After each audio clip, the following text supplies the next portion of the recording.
Good morning everyone, my name is Barberman. I'm a cartoon character created by Todd McFarlane. Today I'm going to talk about Todd McFarlane business strategy. McFarlane says toy creation is usually a formulaic process. Big businesses meet together, figure out how much money they want to make, come up with a business model and profit margin, and then determine the price of the toy before bringing the idea to artists. The end result, artists end up having to make a better toy for less than the previous one. But McFarlane flips the traditional business model.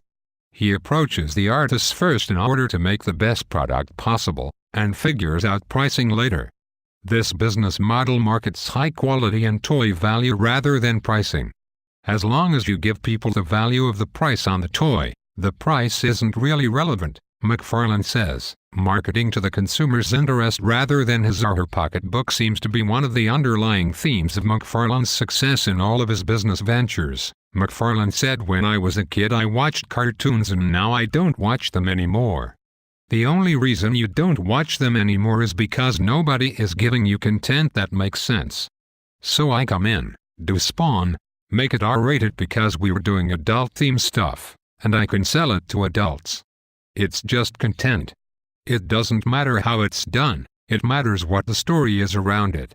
McFarlane applies the same theory of his comic book, Spawn, to what he does with his entertainment productions and toys. "I make toys that look like something relevant to a 32-year-old, he says. "Call it whatever you want, but all of a sudden it makes sense to that person because of its content. Ultimately, as we grow up, we still buy toys till the day we die. We just convert the toy from a G.I. Joe to a cell phone or a fancy car with spinning rims. We, as adults, just don't want to acknowledge them as toys." Another marketing success for McFarlane is asking simple questions no one thinks to ask. "Most of what I do comes from the simple question, why isn't anyone else doing this? And after a while I go do it myself," he says.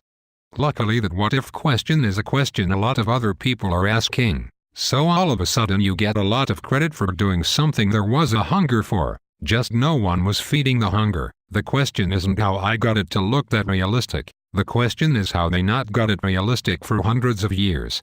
The only reason people weren't complaining is because they didn't think anyone could do it differently. But that's the key to McFarlane's backward business model, doing what everyone else thinks cannot be done, and doing it in an unconventional way. Have a nice day.